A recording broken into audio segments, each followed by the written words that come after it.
Welcome to Around the Empire. I'm your host, Joanne. This is a fully independent podcast, funded only by the support of listeners and viewers. It's not an echo chamber, and you'll find many different kinds of views here. Visit the website aroundtheempire.com to find out how to support the podcast and gain access to bonus content. Today, Kyle Anzalone is co-hosting with me, and our guest is Tyler Weaver, aka Armchair Warlord. We have a discussion with Tyler about the war in Ukraine, and with some focus on logistics and armaments. It's a retrospective look at the war and also recent developments. In a bonus segment, we talk about Russia's original objectives in Ukraine at the point of invasion and how they've evolved since then. Tyler Weaver, Armchair Warlord, is a veteran, the author of the book Maiden's War, and a military analyst. We recorded this on August 21st, 2022. Kyle Anzalone is going to help me co-host today, and our guest is Tyler Weaver, Armchair. Most of you will know him as Armchair Warlord. So welcome, Tyler. It's great to meet you. And how you doing? Doing all right. Can't complain. I'm really just pleased to be on here with you. That's great. So probably the best thing to do right now is to ask you to just kind of tell the audience a little bit about yourself, since it's the first time you're on this podcast. All right. Well, let's see. I mean, as far as my background goes, I went to school originally to be an engineer. This was back around 2005, 2009 was when I was an undergrad. Went to school originally to be an engineer, and the war on terror was really hot then, so I decided, well, I'll join the Army. So I started doing ROTC when I was in college, and after I graduated, got commissioned and spent 9 years on active duty in the U.S. Army's field artillery, served all over the place. Served in Hawaii, Korea, served in Fort Bliss and El Paso, did a little bit of time at Fort Bragg, did a little bit of time in Iraq too. And of course, some time at Fort Sill learning how to be an artilleryman. Yeah, particularly relevant in this war. Yeah. Yeah, absolutely. This war has brought back the relevance of the King of Battle. And King of Battle, right? Is that what they call it? No, it was what they call it in the U.S. In Russia, they call it the God of War. And I think it's pretty accurate either way. Then, I decided to sort of had done everything I went into the Army to do. I deployed, I'd been a commander, and decided the field grade life didn't really appeal to me. I'd gotten a good up close look at that earlier. So I decided, well, I'll go to my back end career, and got out of the Army, went to school to go be a lawyer. So I'm currently working on that career. So wow, that's a lot to do, and you're still pretty young. So when did you leave the military? When did you retire from the military? So I got off of active duty in 2019. That's when I started going to school. I spent another couple of years in the reserves. It's when I actually got promoted to major about a month before I got out of the reserves, which was kind of funny. But so I got out of the reserves last year. Wow, so very recent. Yep. I don't know, Kyle. You got anything about career and that kind of thing before we dig into the Ukraine war? No, we could get going. All right. So also, as far as other stuff I did while I've been doing this, I'm also a writer. So I've published one novel already, and going to publish another one in the near future. So. And an artist, right? Not an artist, just a writer. I commission my artwork. Okay. Yeah. We'll add everything to the show notes about where to find you and how to find your book and all that good stuff.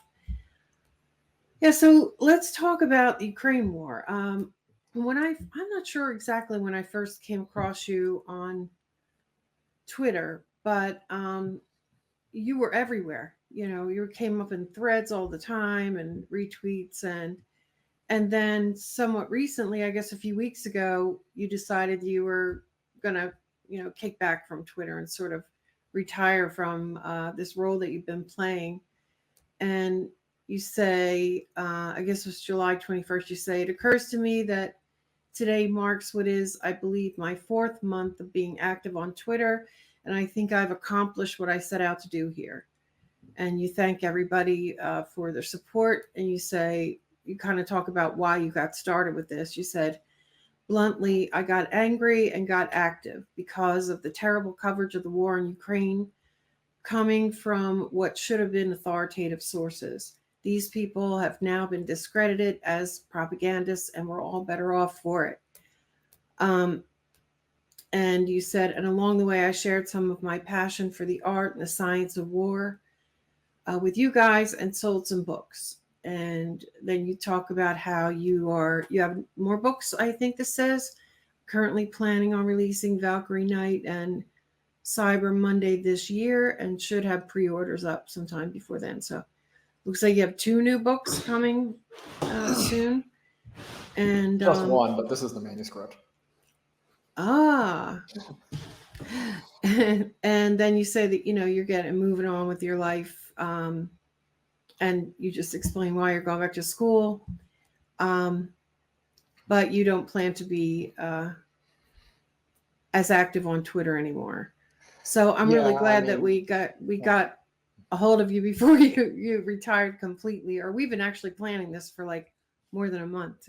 Yeah, because you got a hold of me before I decided to get off Twitter. I mean, honestly, that decision was driven largely by, I was able to get on Twitter and be very active on Twitter because I was in school, basically. So I was spending a lot of time in front of my computer at my home, either studying or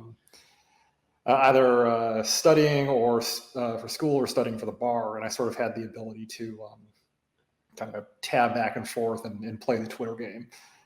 These days, not so much. So I decided, you know what, I'm not gonna.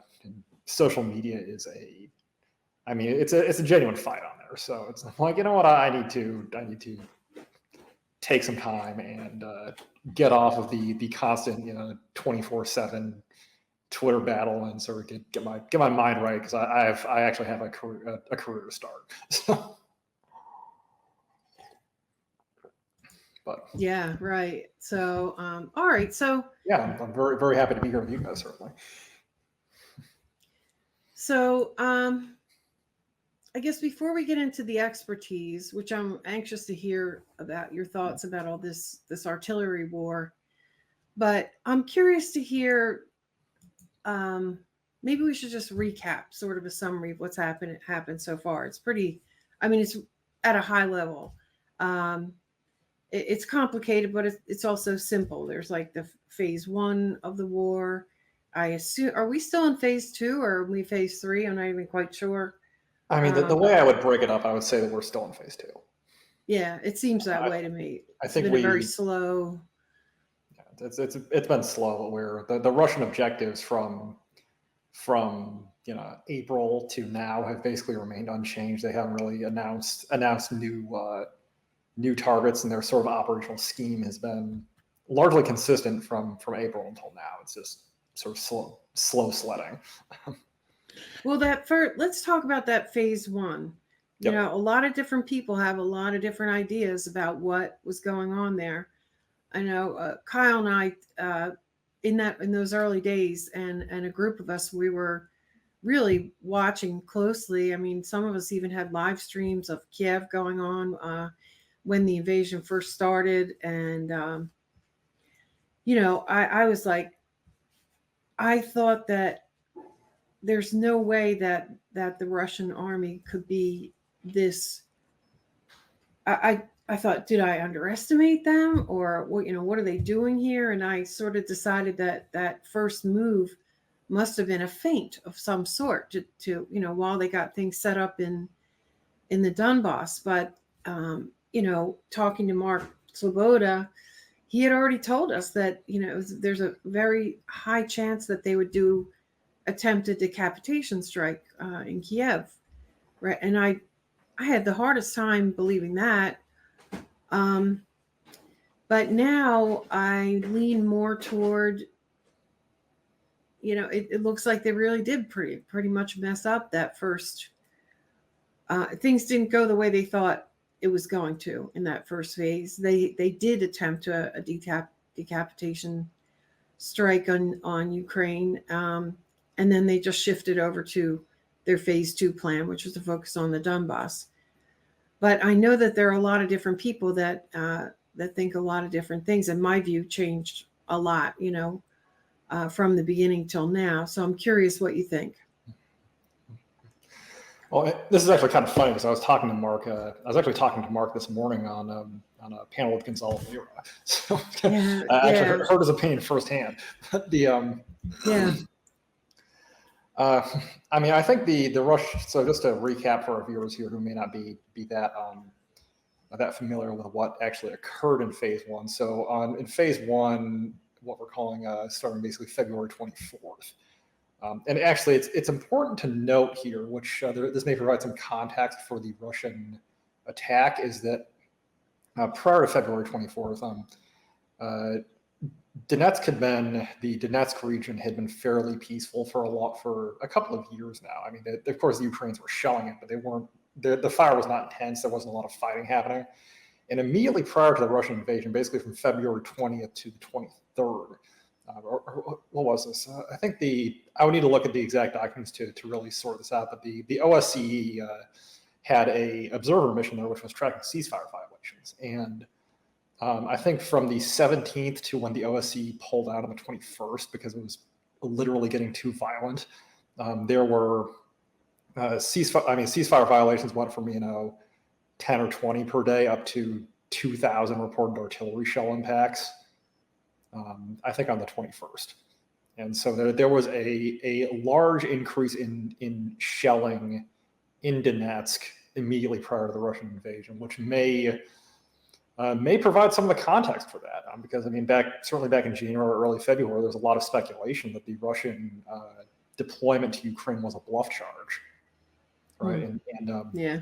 And honestly, to me, a lot of the large increase in shelling in Donetsk immediately prior to the invasion sort of tells me that this may have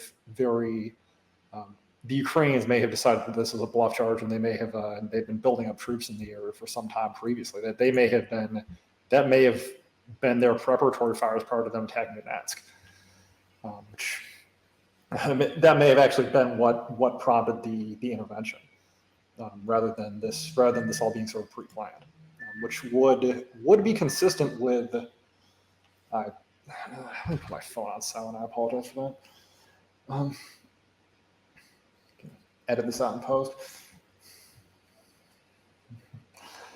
Which would be consistent with some of what we saw with the initial invasion. Which I mean, there were some aspects of the initial attack which indicated that it was organized in some haste. Certainly, I would say. No more than a week's notice, and possibly less than that for some units. Particularly, this is because the Russians have sort of become a little bit infamous in this war for painting recognition signs on their vehicles, VZO, and in the very initial attack, some units went in with very improvised recognition marks. Either the St. George's Ribbon Parade markings were on some vehicles, or some units were using sandbags on their turrets. So, which tells me they didn't even have time to paint their vehicles. So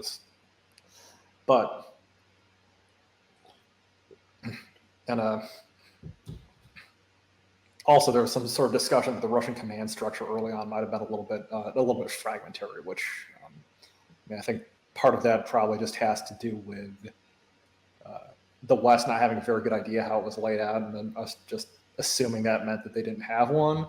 But I'm on a little bit of a tangent here. So in any event, the Russians pushed into Ukraine very rapidly from really several different directions, both from Belarus down towards Kiev, also from sort of the southwestern area of European Russia into the eastern, into basically northern Ukraine.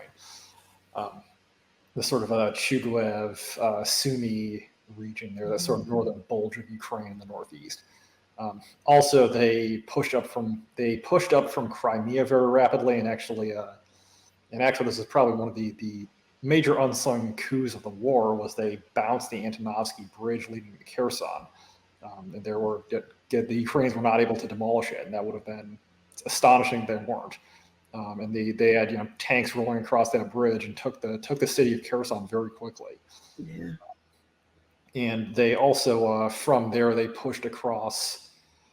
Maybe a little bit easier for me to talk this with reference to a map. You mind if I share my screen here? Yeah. Okay, let me share my screen. I hope you can see my mouse cursor on here.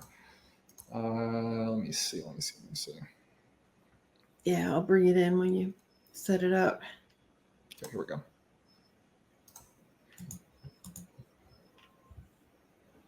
There you go. Okay, just make sure we're okay. Cool. Unfortunately, I only have my one monitor here. Normally, I have two monitors. I can sort of monitor both ends. Do you see my mouse cursor moving around at all? I do. Okay. It's small, but I see it. Gotcha.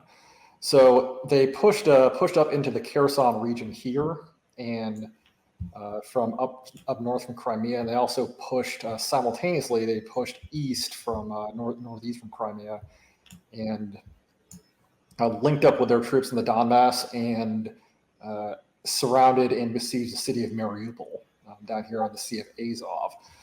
Also, while this was happening, they pushed in from into the immediately eastern Ukraine and into the province of Lugansk and the city of Kharkov.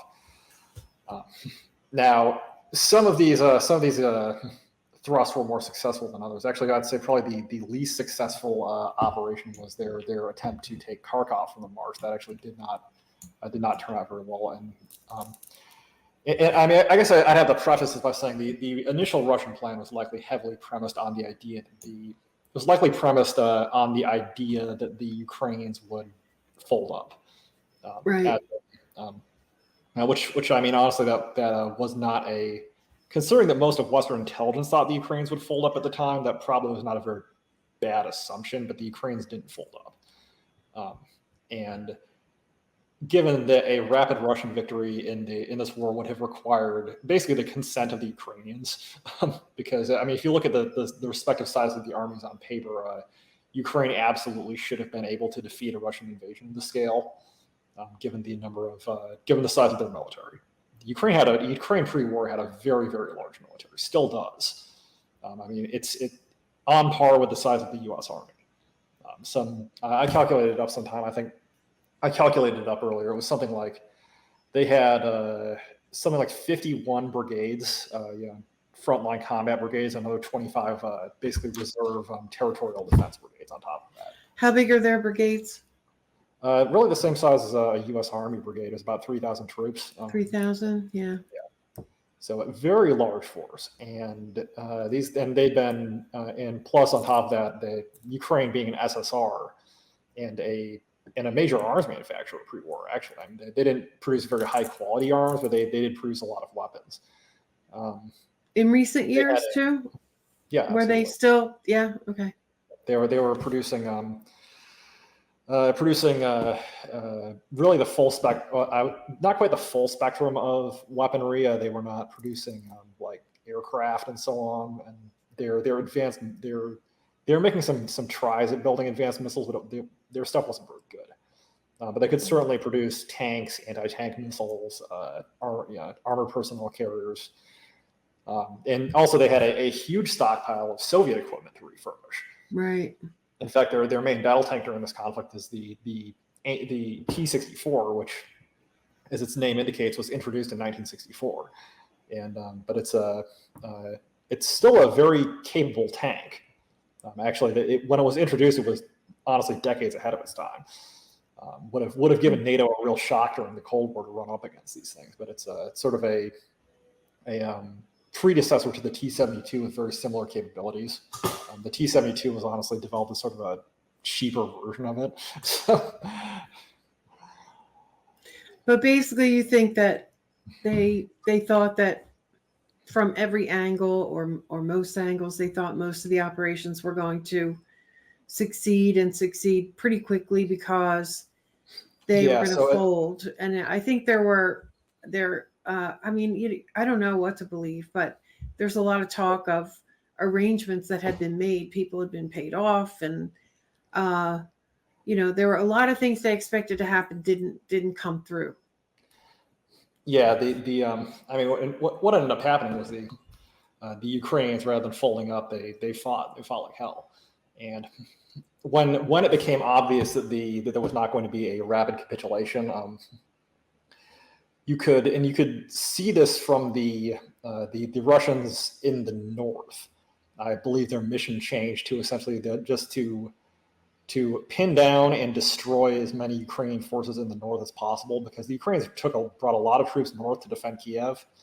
And I talked about this on Twitter at one point. There were something like 10 brigades between Ukraine's OC, Operational Command North, and Operational Command West. And of those, even to this day, several of those brigades, several of those brigades are unaccounted for. I think up to 7 of those brigades were destroyed in combat, just in the first month of the war, and that was a quarter of their army. and those troops were unable to push south and attempt to stop the Russian thrusts into both in the Lugansk region and south in sort of Kherson and Zaporizhzhia, and were unable to sort of make any attempt to keep the Russians from linking up their sort of southern thrusts. And so, do you think that it was an attempt to a regime change, or whether it was decapitation or whatever, overthrow the government one way or another? Do you think that it was, or no? I think it was I think it certainly was an attempt at a decapitation strike, but in order for it to be a successful decapitation strike, the Ukrainians would have had to essentially cooperate with it, which didn't happen. So, yeah. What eventually happened was, after a month of very intense fighting up north, the Russians pulled their troops out of the north and reconcentrated them in eastern Ukraine. They've been sort of slowly grinding through they've sort of been where the Ukrainians have had both have a large number of troops built up and a lot of dug in defenses, and they've been grinding through that area and sort of slowly taking ground over basically from the start of April until now. Yeah. They've focused on Mariupol for like a month, or quite a while. Yeah, Mariupol took almost 2 months. Although I think major combat was over in about a month, because they took most of the city in a few weeks of fighting, and then the remaining defenders holed up in a large factory, Azovstal. And the ridiculous thing is, they got told, and the Russians decided to starve them out instead of going in there after them, because it was a big Soviet bunker complex under that factory. They did not want to go in there. And the ridiculous thing is that the Ukrainians literally told them to. The Ukrainian government, as near as I've been able to tell, literally ordered them to hold out until after the Eurovision Song Contest, so they could highlight their plight at Eurovision. Which was, if I was in the army and somebody told me, like, okay, you have to hold out until after Eurovision, I would be like, who is giving me these orders? What is happening here? But yeah, right after Eurovision, they all surrendered. So, well, the whole information war part of this has been huge. So while I would normally say that something like that is just ridiculous, I don't know. In this war, maybe that was true. This war is half deadly serious and half absolute farce. Yeah, I was so frustrated in the beginning. We were talking a little bit earlier about, which maps are the most accurate, where you can, rely on being able to have a look at what the current status is by looking at a map. And the news, it was so frustrating, especially in the very beginning. I don't know if everybody remembers clearly how horrible the the information was in those, especially in those first few actually, weeks. well, I mean, that was exactly why I got on Twitter to begin with, was on a D+0. In fact, I think I think it was actually prior to D-Day. By D-Day, I mean February 24th, the day everything kicked off. The Ukrainian government put out a order. The Ukrainian Ministry of Defense, I believe, put out an order telling this was addressed to Ukrainian citizens, saying, do not spread information, do not report on what the Ukrainians are doing. Don't report on unit locations, don't report on casualties, don't report on activities, just a complete blackout on any kind of information relating to the Ukrainian military. I saw that enforced on Twitter too. If people wrote things about that, people would jump in and like, what are you doing? Don't talk. Yeah, I saw that. And this was the thing, and is that what I noticed was that all the people I was using for news, all the open source intelligence people who I've been following since, the Afghanistan debacle last year, or since well before that, people who I followed for news about what was going on in Iraq, they all decided to, in lockstep, adhere to Ukrainian government information blackout policy. I mean, to the point where they would post something, and like some open source guy would post something, and someone would say that that's probably Ukraine. The guy would delete it instantly. And I was thinking, these people are supposedly honest information brokers, right? And yet here they are literally acting as Ukrainian government agents.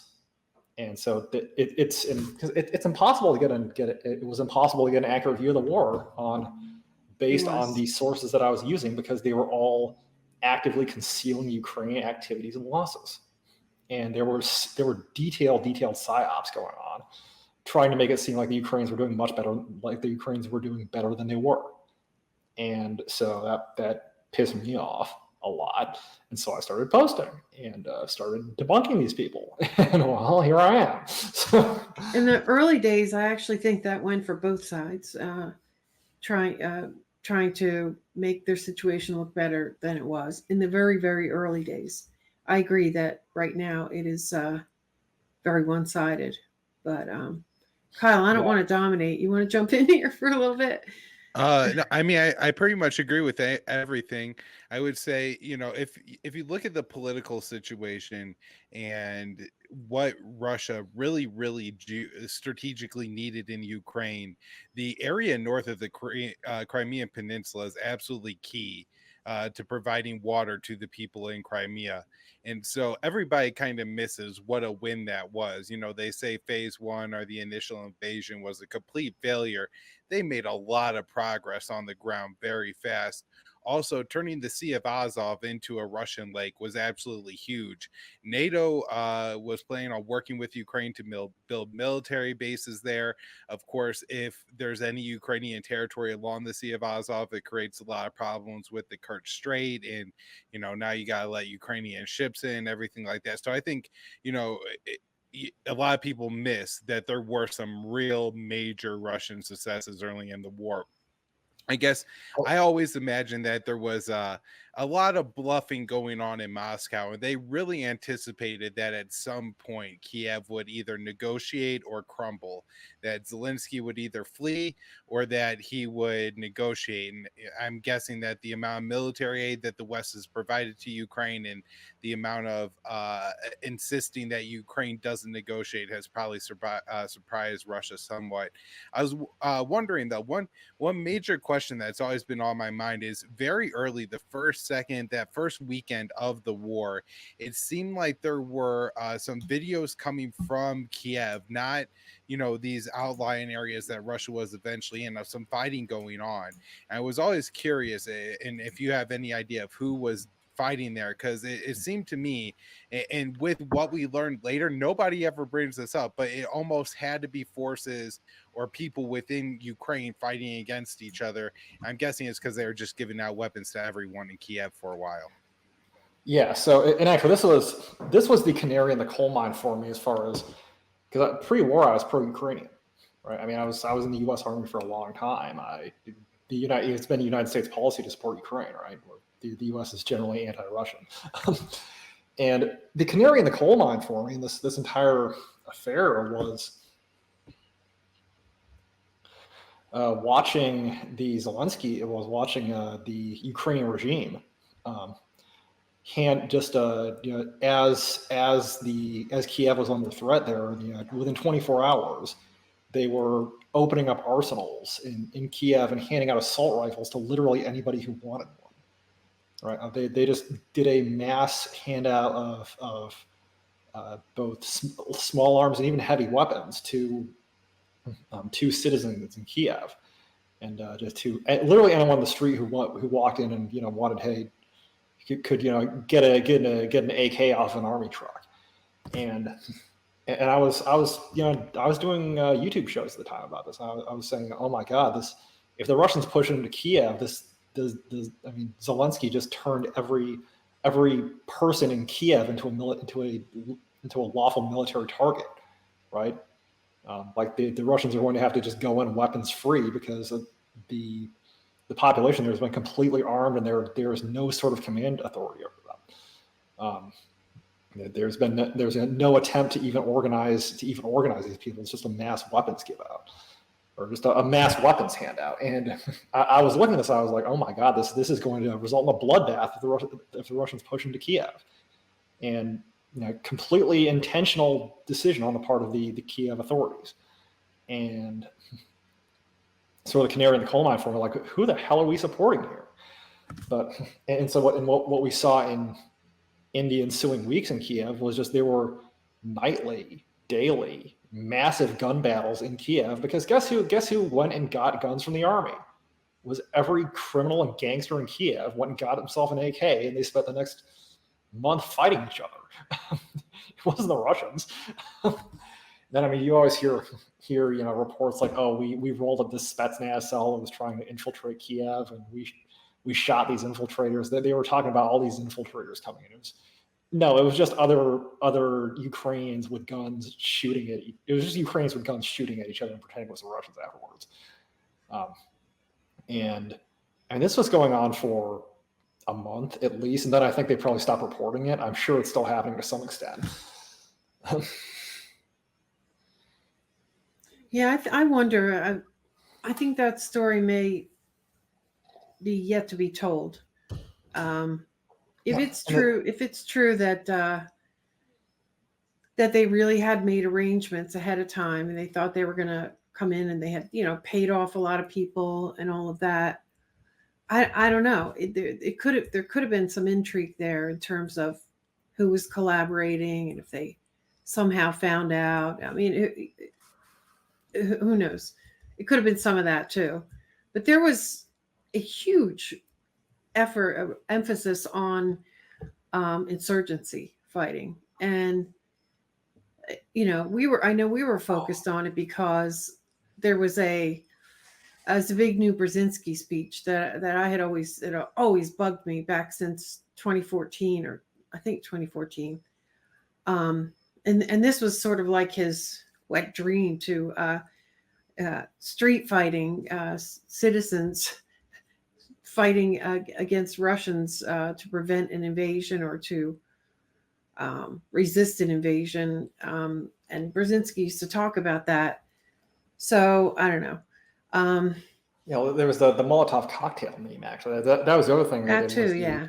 The Ukrainian authorities, the regime there, told everyone, hey, make Molotov cocktails. You can defeat the Russians with these. Well, Molotov cocktails were marginal technology in World War II, and the only thing this accomplished was, well, first of all, it wasted a lot of fuel, which the Ukrainians turned out to subsequently need, and then second of all, it got some Ukrainian kids killed when they actually tried to do this, and the Russians shot them. But there was, for weeks, a couple of weeks early on in the war, like people in the Western media who knew better, people with military experience in the West who knew better, were promoting the Ukrainians are just going to stop the Russian war machine with Molotov cocktails and gumption. Well, can I Yeah. add to Joanne's point too? Go ahead. I'm guessing there was a lot of paranoia, right? So the Ukrainian government is talking about infiltrators. They're just giving out guns to everyone. You hear some shooting going on in your block. My guess is we're going to hear a lot of stories at the end about some lynch mobs going around, just killing people who either, who may have been like pro Moscow and thought that viewed Russia as liberators or something in this war. But my guess is that there were probably average people who were, just civilians in this thing who ended up being strung up and killed in this flood of guns and paranoia that was gripping Kiev in the first couple weeks. Yeah, I mean, there were a lot of citizens who have been. I mean, there are a lot of Ukrainians who've been lynched. Yeah. Either killed extrajudicially, or there's been plenty of disappearances. Or I mean, I'm sure you've seen the videos of people getting shrink wrapped to trees and getting the crap beaten out of them. And there were, and the astonishing thing was this was in Western Ukraine, Central Ukraine, Kiev, and people in the West were rationalizing this. Like, oh yeah, like the law and order is just broken down. We can just this is okay to do. No, it's not. What the courts are still functioning. I mean, this is and yeah, the willingness of the Western commentariat to just ratify anything insane the Ukrainians are doing just disgusted me. It still does. I feel like, though, when somebody's invading your country, it's like, I don't know, what are the rules of what you can do when there's an invasion? I feel like everything goes out the window. Well, here's the thing. It doesn't, because the law of armed conflict still applies when you're the defender. And every soldier knows the Geneva Conventions. It doesn't change if your country is being invaded. It has. Oh, yeah, I'm not talking about soldiers. I'm talking about civilians, yeah. But I mean, I just think about what I would do if somebody came rolling tanks down our street. I mean, I don't know. Well, I mean, it's the responsibility of the military authorities to try to maintain civil order during a war, and it's and sort of try to maintain more normality. Like the police are supposed to continue working as normal, and that this all went out the window in Ukraine, and that it went out the window without a peep of opposition from Western authorities who should have known better. Was very shocking. Yeah, there was an obsession with insurgency, and I even wonder now whether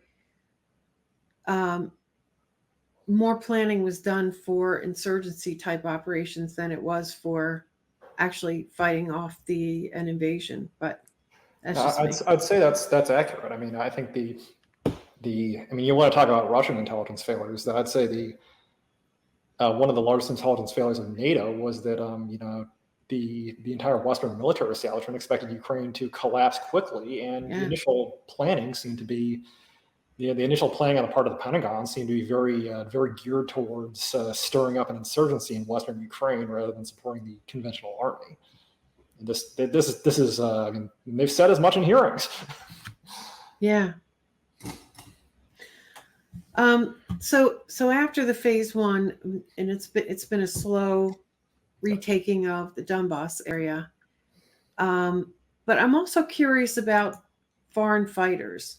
Like today, what's the name of this unit that they have been talking about, like Kraken or something like that? Kraken, yeah, Kraken is not my understanding is it's not a foreign unit, but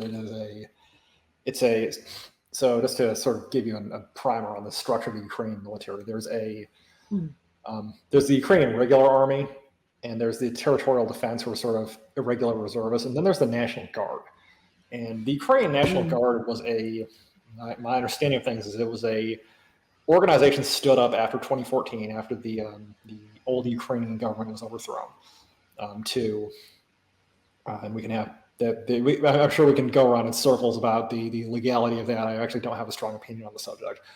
But it was stood up to integrate some of the irregulars and to sort of integrate some of the irregulars and volunteers who started showing up in Ukraine to fight the Russians at that time into the regular structure of the Ukrainian armed forces.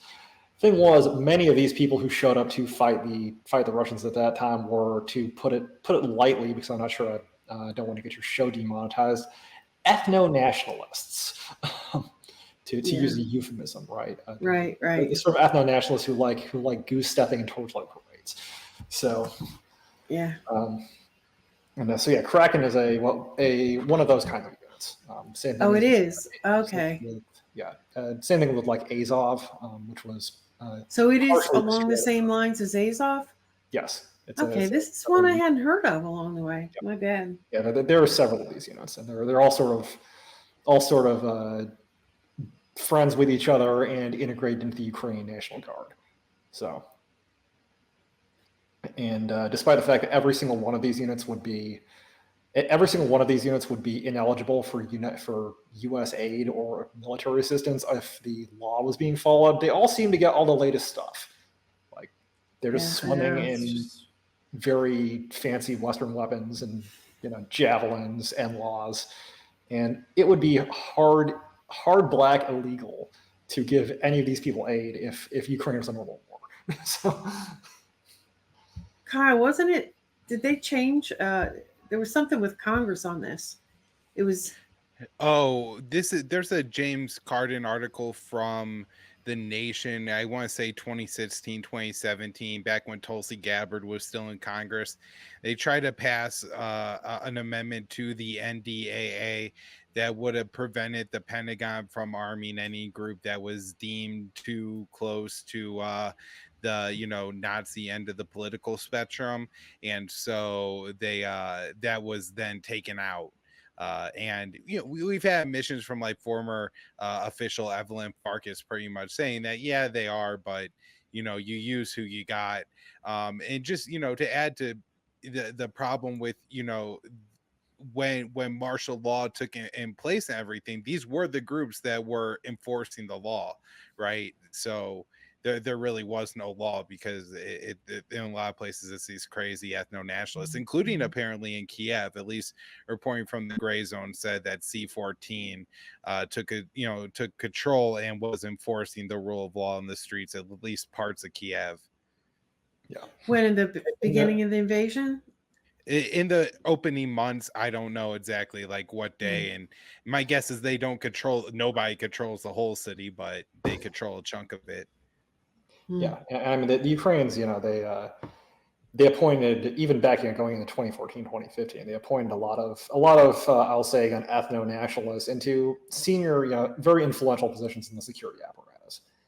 And Kyle, but more to your point, Kyle, about attempts in the NDAA to keep the Pentagon from arming these people. It's not even a matter of that the authority actually already exists to, and if this was a normal war, the Pentagon would be strictly following it to keep U.S. arms out of the hands of these people. And it's the Leahy amendments, which is that if there's a unit out there that's going around committing war crimes, and all these units are going around committing war crimes, then it's forbidden to arm them.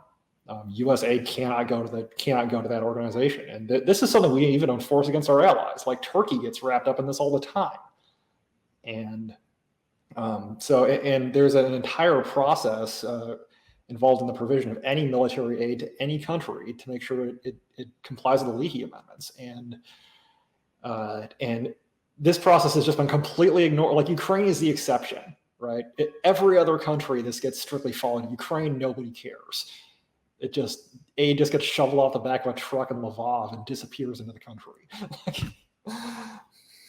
It happened in Syria too with the moderate rebels. Even in Syria, that was a covert operation, though. So yeah, but I mean, even in Syria, we at least tried to keep aid going to the quote clean unquote rebel groups.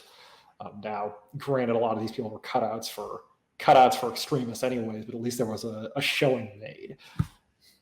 Yeah, I mean, that's a great point. We were bragging about arming the Azov battalion as they were posting on Twitter that they were dipping their bullets in pig lard. I mean, that was, beyond even supporting Syria. I guess, we could argue about like Afghanistan supporting the Afghan army, which, at least the special operations units were pretty clearly carrying out war crimes in Somalia and other places. But for it to be bragged about to this degree and for it to not follow the Leahy rule is pretty substantial.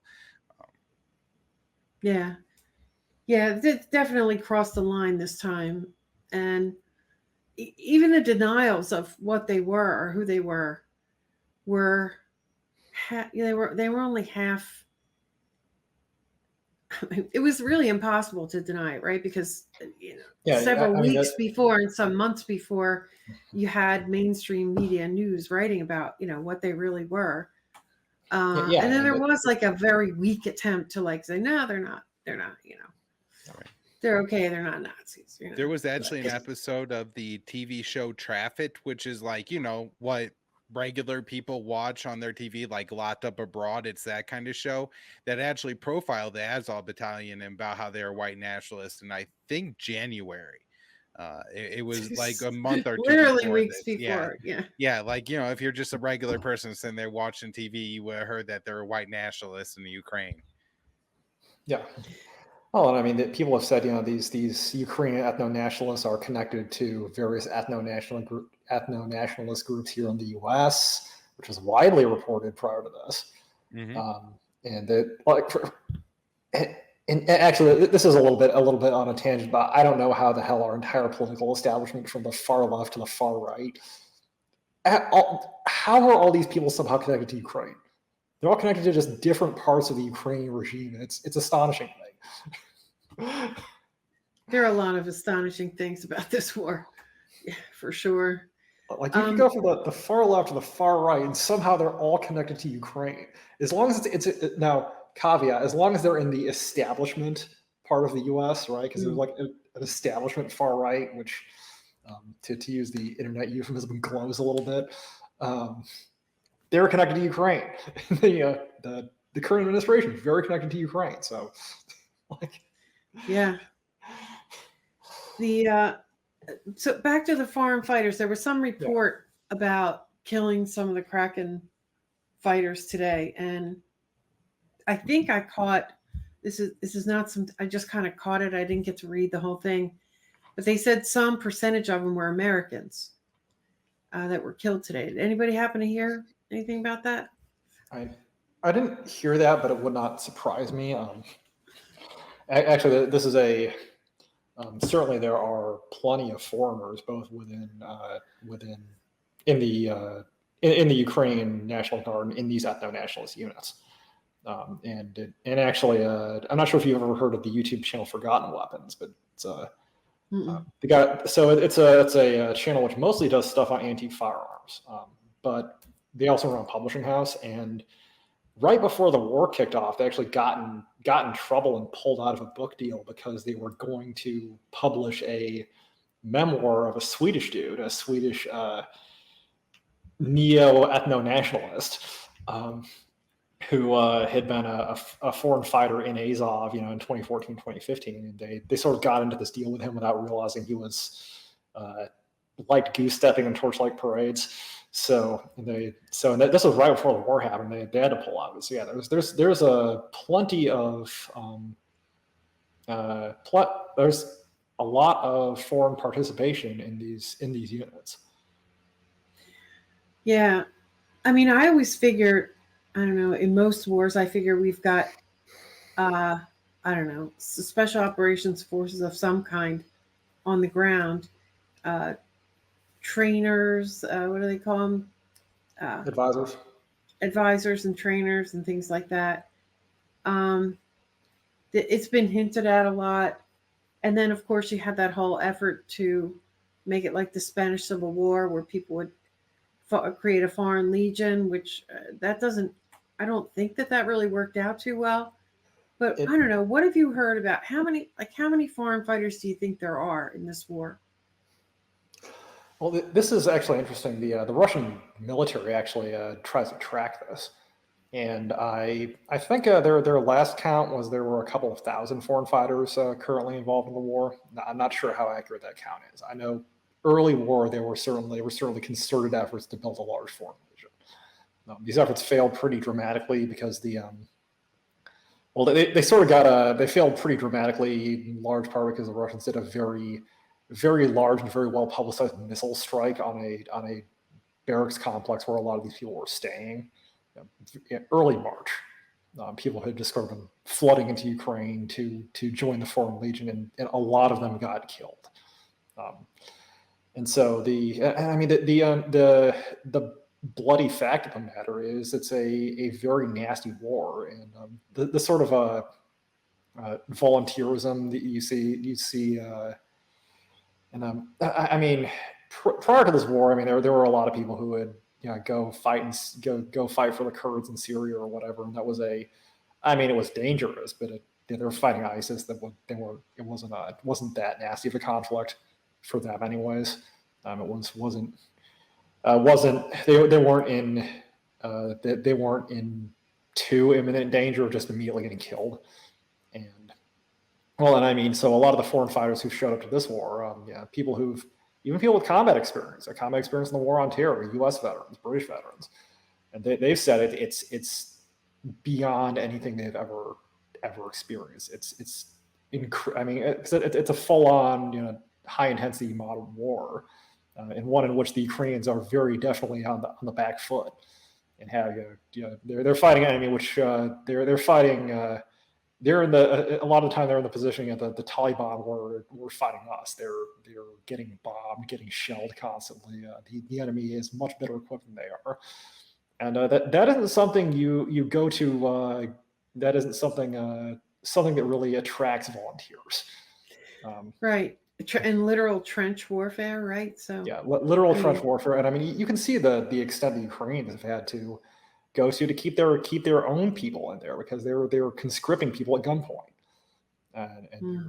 and they're not just conscripting people at gunpoint. In some instances, there have been reports they've used blocking units, and they've had troops stationed behind the lines, often ethno-nationalist troops who are very loyal to the regime, who will, if the troops in front of them break, they'll shoot, they'll fire on them until they get back in the line. Honestly, that's what I always thought the purpose of those units was for this war. It was based on, I've been watching this since 2014 when they, the first war in the Donbass happened. And, I saw the desertions and things like that. And I always thought that they were put there as a backstop to make sure that didn't happen again. But, I think to some extent they were, right? But also then you have kind of like the moderate rebels. The reason why we and our allies backed them was because they were the ones who would fight to the death, right? They're the most passionate, vicious fighters. And, it's hard to get boots on the ground. So I'm sure there's some of that too. Yeah. Well, if you're going to back one side in a war, you want to back the side that's going to win. You want to back the side that's motivated. Yeah, war is a nasty thing, and nasty things happen. So speaking of artillery and, the most intense war, some people saying the most intense war they've ever seen. You're a artillery guy. An artillery guy. I hardly know anything about artillery, just what we read and what we see in films and things. And I hear these numbers, like first, one of the popular sort of mostly pro-Russian independent media, they were saying 500,000 artillery shells a day. I think that number was floating around for a while, but it was off. There was an extra zero there. So 50,000, I think, is roughly the number that's been tossed around. That's pretty accurate. Actually, and this is something I was very proud of, which was that I was able to estimate this even before this number got released, like a month before this number came out. I was able to estimate the amount of shells that were being fired. It was pretty close. I had it like 80,000, but it's been put out. Usually the Russians are shooting about 50,000 artillery shells a day, and to put that in perspective, that's as bad as it. What's that like? World War II. What's that? What's that? How help me visualize that. It's a lot of shells. Although it's at the same time it's also quite manageable if you sort of look at the scale of Russian logistics in theater. And this is kind of one of those things. Like, people say the Russians have bad logistics. They absolutely don't, because they're moving mountains of steel. This is 3,000 tons of munitions getting moved into Ukraine every day and getting fired. How much does one artillery shell weigh, roughly? 152 millimeter shell weighs about 100 pounds, which is that's a standard caliber of both sides. Both sides use 152 millimeters. It's 6 inches. And so, I mean, you've got 50,000 of those going to weigh about 3,000 pounds. Yeah, I mean, that's 5 million pounds a day. That's 5 million pounds. Yeah. Divide that to tons. Yeah.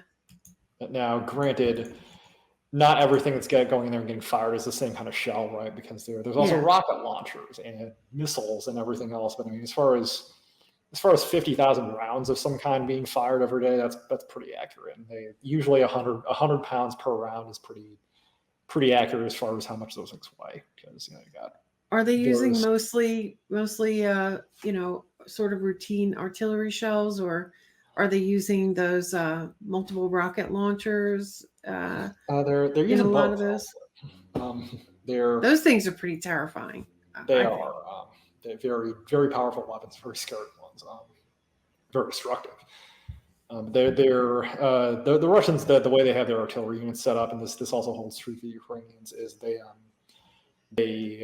have both rocket and tube artillery sort of in the same organization. And so for a given Russian battalion out on the ground, they could very well have both rockets and cannons supporting them. And they'll just use those for different missions. And then 50,000, does that mean spread over a number of different battle areas, or is that sort of when they're focused? I'm sorry. Yeah, that's going into the entire theater every day. So that's sort of spread across the front line. But is that just is that just constant shelling on the Ukraine fortified areas, or is that mostly what they're doing? Do you know? Well, I think they're actually being smart about this. This is something which has been a new development in this war, is the it's not a completely new development. People saw this coming, but it's the first time people have really seen it really publicized. Is both sides have all kinds of drones flying, and so that lets them spot artillery much more accurately and much more effectively than was previously possible. Because previously, if you wanted to get to fire artillery or something, you usually had to have an observer on the ground, and sometimes that would work out all right, and sometimes it wouldn't work out all right. And sometimes the guy had a good view, and sometimes the guy couldn't really see anything. And also, a lot of artillery has traditionally been fired at sort of map coordinates, right? Unobserved targets. Well, all these drones flying around really let armies out in the field have very good observation in a lot of the time. I mean, certainly weather can affect this, and it's some drones, they don't have night vision systems; they're just little commercial models. But certainly, it really allows armies to have better observation for indirect fires than I'd say probably an order of magnitude better observation was previously possible, which has let both the Russians and the Ukrainians deliver very, very accurate fires. The point where, I mean, not only is this World War II volume of artillery being fired, but it's being fired with an order of magnitude greater accuracy. And because they're probably hitting, and I mean, you can see this from the casualty figures. The Ukrainians are taking incredible losses every day. Most of the stuff that's being fired is being fired on, as near as I can tell, on identified targets that are, and it's generally hitting them. So it's there is not a lot of what I'd call there's not a lot of harassment fire happening in this war. So one thing that was reported in Politico earlier this week is that they thought the new weapons package was going to include Excalibur high precision munitions, which I guess are some kind of artillery rounds that are made by Raytheon, but they're supposed to improve the accuracy and range by quite a bit. I think the 155 millimeter artillery would then go about 20 miles. And I mean, I've had special forces guys tell me that they have artillery accurate down to like 80 feet. Like if you like have a target, it will land within 80 feet of your target. They guarantee it to me. So I was just wondering if you had any experience with the particular Excalibur missions, which didn't end up in the package, but since they're talking about it, I imagine it's coming, or just the Ukrainian artillery capabilities in general. Yeah, I mean, I'm quite familiar with Excalibur rounds. It's a guided 155 millimeter round. This is now, actually, what I'd say is that this would not be anything new to the battlefield because we've already given the Ukrainians guided MLRS rounds. They've shot a lot of them, and we've given the Ukrainians a number of MLRS launchers, HIMARS, and the Europeans provided some tracked launchers. We've given them guided rounds for that, which have the same kind of precision as Excalibur rounds, and that it's just on a much larger rocket than that. So, same precision, longer range, larger warhead. So Excalibur rounds are not going to be any kind of game changer here. Okay. Honestly, I wouldn't be surprised if they didn't show up in the package because we're worried about the Russians capturing them. Okay. So should we? Go ahead. I'm sorry. Go ahead. Oh, and I was just going to say, I mean, speaking of military, it's also something I've been seeing is the quantities of military aid, even from the United States, are going down significantly. There was sort of a big surge in military aid around April, May, and then lately it's really trailed off. But So should we talk about the infamous HIMARS? What do you think about that? What about that situation and about that weapon? Well, HIMARS is it's a development of the U.S. multiple launch rocket system. So this is originally a Cold War system, was on a different chassis, and we in the 90s we developed a wheeled version of this and called it HIMARS, the High Mobility Artillery Rocket System, I think.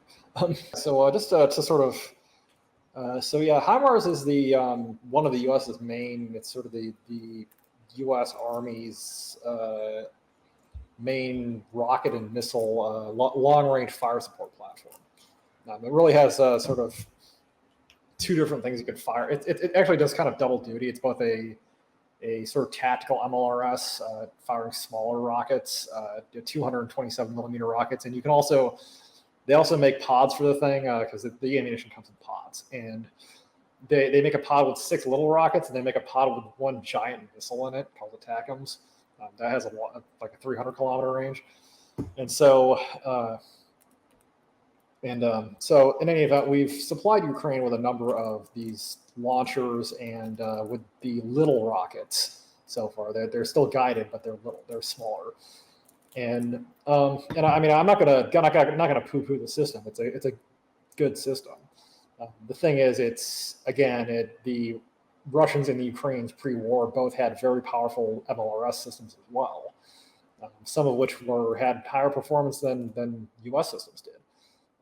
And so really the only thing that was particularly new about this was that it had the capability to fire a large number of guided rockets at once, which allowed the Ukrainians to do a couple of new things with it that hadn't been seen in the battlefield before. But I mean, generally, the main thing we've accomplished by giving the Ukrainians HIMARS is we train the Russians how to defeat it. So that's the other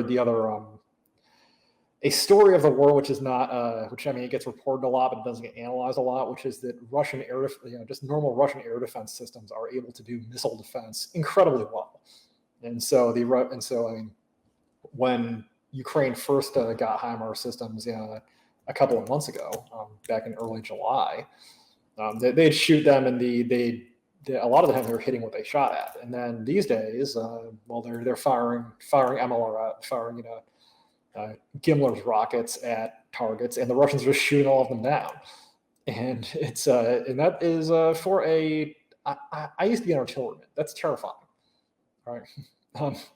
Because this is, I mean, this is the same system the U.S. Army uses, and I guarantee you there are a lot of people in the U.S. Army who are looking at one of our heaviest hitting weapons, getting, and the stuff coming out of it is just getting shot down by Russian air defenses that the Russians just deploy all over the place because that's how they fight. That's terrifying from a military perspective. So, I mean, probably the one significant weapon that we haven't given the Ukrainians yet is attackers, and even that, the very large, long-range missiles, it's a tactical ballistic missile system, and even that would not be that much of a game changer because the Ukrainians have a lot of Soviet ballistic missile systems, SS-21 Tochkas, which they're not as long range, but there's certainly a kind of TBM they've fired a lot of those, the Russians. So not really and I got a lot of crap for saying this on Twitter at the time, but I mean, the introduction of HIMARS has, by this point, I think been very, very clearly has not been a game changer. And it's really just reconstituted some heavy MLRS capability that the Ukrainians had destroyed earlier in the war. Which, I mean, that's a significant capability. It's a powerful weapon, but it's not going to win the war. That's interesting. I think it was in Bloomberg when I was reading about the latest weapons transfer. One of the things that they even admit in Bloomberg now is that this time, for the first time, they're sending the HARM rockets. Those are the high-speed anti-radar missiles. And they even admit that, like, this is going to make a short-term difference. When we deploy them, it's going to take out some Russian radars, and then the Russians will figure it out. Well, and the crazy thing about that is that the Russians don't even need to figure it out because the Serbs defeated those in 1999. Like, there were Serbian, because we've been using HARM missiles for decades now, and we used them extensively during the bombing of Serbia in 1999, and the Serbs had dialed in how to defeat those. There were some radar sites. We fired 100 HARMs at them, and they came out unscratched. Just because they figured out tactics to, like, they either put decoys out or they would do screwy things with their radars, and the missile will just lose lock and fly off. Yeah, that's another thing you hear a lot about is jamming, electronic interference and things like that. That's going on and frustrating. Besides losing a lot of their weaponry, I think that, and missile defense, there's, just hearing on the street, I don't know any specifics, but there's a lot of electronic warfare and interference or jam, whatever you want to call it, going on as well. I would think that would be both sides. I don't know. Is that true? Yeah, that's happening on both sides, and that's another. I mean, I wouldn't call it necessarily a new thing. Electronic warfare has been going on for a long time, but as far as sophisticated electronic warfare in the ground arena, and ground combat, that's fairly new. Usually, I mean, the experts in ECM, they're usually naval, Air Force, sort of the high tech, the high tech sides of warfare, people who work with technology all the time. Usually, so this is a new thing that we to see in a ground battle is a lot of ECM happening. I mean, the U.S. We got deployed a lot of jammers like in Iraq to deal with radio controlled IEDs and so on, but that's this is another scale. When's the last time we had a war that was I'm talking like it's our war, but when's the last time there was a war that was so intensively such an artillery war? I mean, a war that was this artillery heavy. I mean, I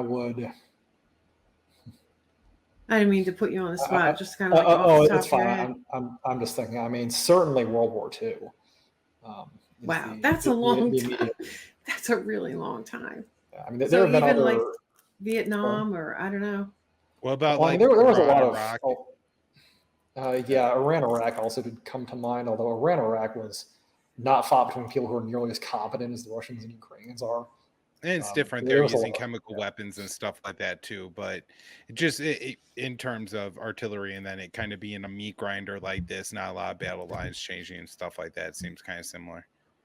Yeah, that also, I mean, Korea 1950. That was a nasty meat grinder, especially from 51 to 53.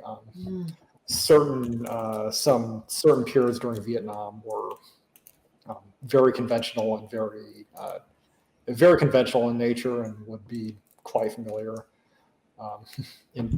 Particularly kind of I mean, sort of the later Vietnam War, like God started getting sort of more conventional in nature. Let me. That's okay. We're running over an hour at this point. But before we wrap up, can we talk a little bit more about what's going on like right now? Oh yeah, Because there do seem to be some things were very sort of stalled for a while, but I see some like what's going on in Kharkiv.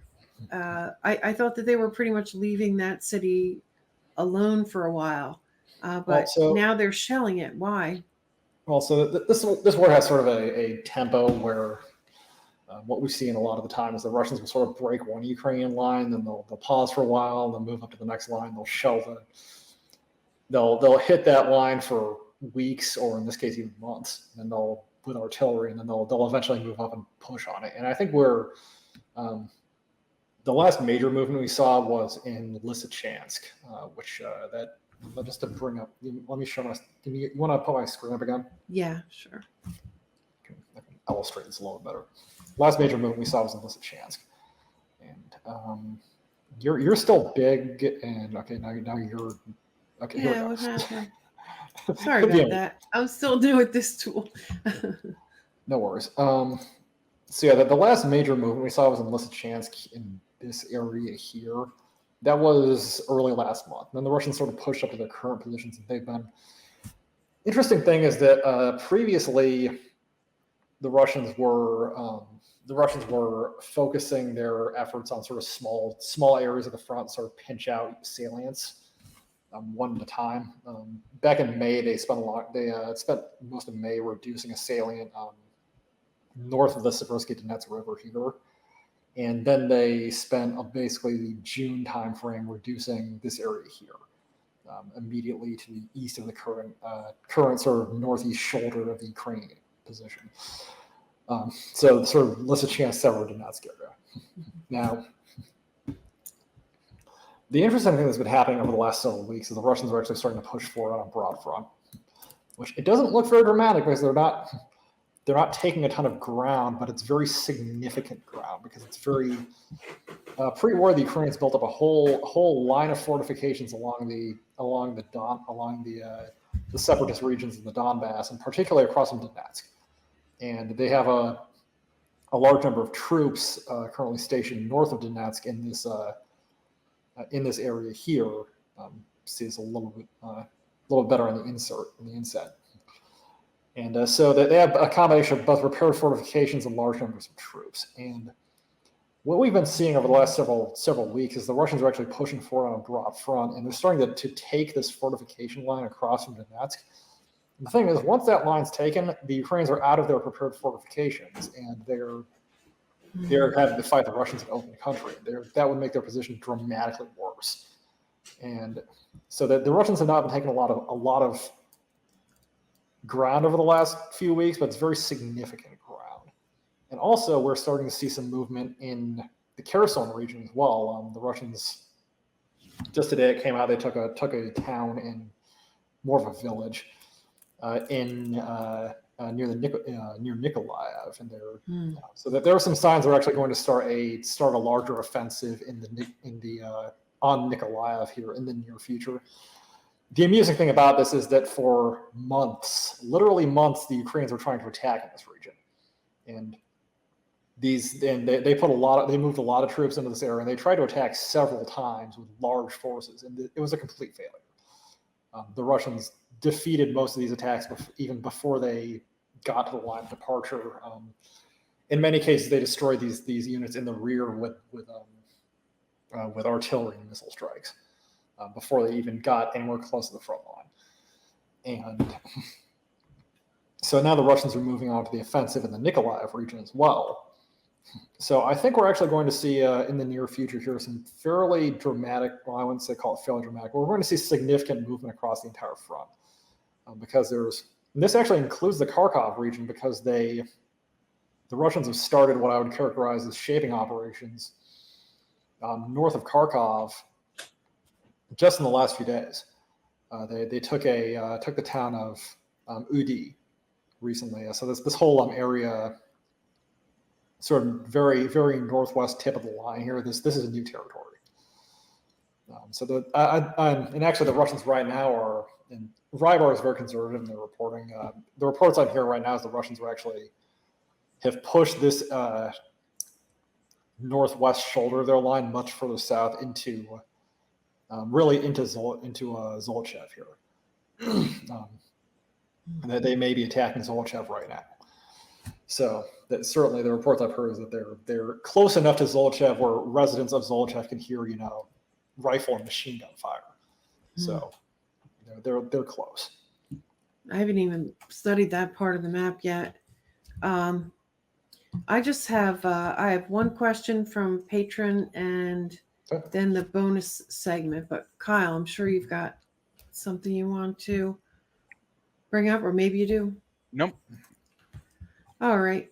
So this is from friend of the show, longtime supporter. He says, question for Armchair Warlord. First, respect to you for serving the king of battle. I found out too late what a great position that is for a junior officer. I was in Signal Corps. Now that you've taken a break from reporting on Russia and Ukraine conflict, what are the least biased and most accurate sources reporting on it now? It's a good question. My recommendation actually is if you want to get good news, or if you want to get a good stream of news, is before this war I used Twitter a lot for news, and these days I actually use Telegram a lot. So get Telegram. I know as far as if you're on Twitter, look at a guy called Cyberspec News. He does good updates, and he also has a Telegram channel. Also, as far as just some of the Telegrams I follow in English language, who I'd recommend you follow. These guys are all pro-Russian, but the pro-Russian side will generally they go at the Russians a decent amount themselves. So if the Russians are screwing something up, you'll hear about it. I generally stay away from pro-Ukrainian sources because much of that is just pure propaganda. But other channels I'd recommend, a guy called Masno, ASB Military News, and particularly Slavyangrad. They have an excellent channel with updates, and Donbass Davushka also has an excellent Telegram channel with very active, tons of updates. And also the Cyberspec News Telegram, and he also runs a Twitter. Now, unfortunately, it's hard for some of these people to stay on Twitter because, I was very good about staying within the left and right bounds of the Twitter rules, and I never got any sort of Twitter strikes. But some people who are more energetic, who are more, I guess, let's say a little bit edgier than I am, they have had some trouble with keeping their accounts working. So also, I may have gotten off of Twitter at a good time to get off of Twitter because apparently right after I left, a lot of people got banned. So I'm not sure if I would have managed to keep my account in the current environment. Yeah, I think a lot of us figure it could just happen any day. Yeah. Well, it's just picking people off. Yeah, you just post something wrong. You post something that might violate the rules. What gets people a lot of times? You post any kind of aftermath of battle, and there's somebody's body in the scene. People will take someone's account out, and then that things I'll get with you and make sure I have all these spelling right, and I'll link to them in the show notes. Yeah, I'll send you the channel notes. These are all sort of pro-Russian channels, but they're not. I'd say usually when I'm trying to figure out where I get my news from, I figure out who isn't selling me a bill of goods. And so far in this war, the pro-Russian side has been, sort of committed to, doing fairly accurate reporting, and the pro-Ukrainian side has been selling nonsense. So I don't mind getting my news from biased sources as long as they're being honestly biased. As long as they're not zealots, basically. Yeah. As long as they're not lying to me, right? Yeah. So with that, we just have one thing left, a bonus segment for supporters of the show. And in this is a pretty simple question, though not an easy question. So what do you think originally, with this invasion, what do you think that Russia's original goals were? And what do you think they are now? Visit aroundtheempire.com to find the various ways that you can gain access to the bonus content, join the Discord community, and participate in the periodic Zoom calls where we talk among ourselves. I hope that some of you will join us, and now we'll continue with the wrap-up.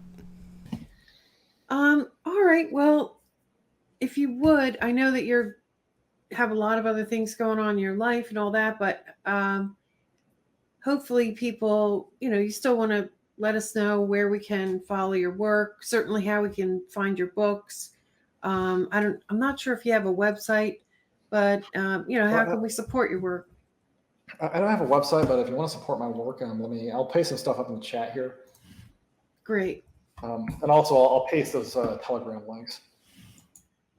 All right. And just for the people who have only the audio version of this, maybe if you could just state, for everybody, I'll put these all in the show notes.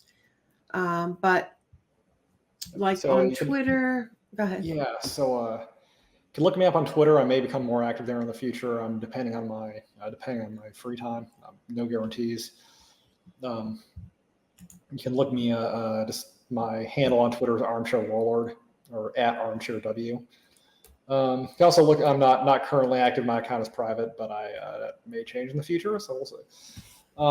Also, you can look me up on Telegram. I may be posting more stuff, being more active on Telegram in the future. My Telegram channel is called Vampire 6. That was my call sign when I was in the army. And if you want to support me, if you think I sound like I know what I'm talking about, and you want to read some of my writing, I have one book out now, and called The Maiden's War by Tyler Weaver. You can look it up on Amazon. And Amazon, or really anywhere books are sold online. And so I'll give you a link for that. Also, I have another book coming out called Valkyrie Night, and that should be going up for pre-order. I would like to get that up for pre-order sometime around the end of October. No guarantees on that, but it is going to be available for Christmas. So it's the sequel to this one. Let me post some Telegram links up for you in the chat as well. Yeah. So there's the link to my book, and I'll post some sort of links of Telegram channels I follow for news. Well, let me post my Telegram first. Yeah, exactly. And I'm sure you can post a link to my Twitter account. No guarantees anyone's going to be able to follow it, because so that's my Telegram. And got it. Let me post some other good sites for good sources for news. Yeah, those I'll put in the show notes. All right, this is great. Well, thanks so much. It was worth the wait and getting to talk to you. I really appreciate you taking the time, and all the time that you spent, explaining things and sharing information through this whole mess of a war. I really appreciate that, and I wish you all the best. Thank you. In moving forward with law school and all that good stuff.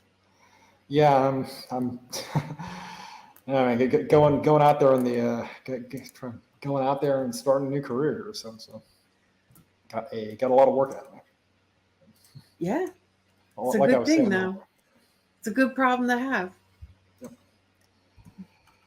It really is. So that they got it.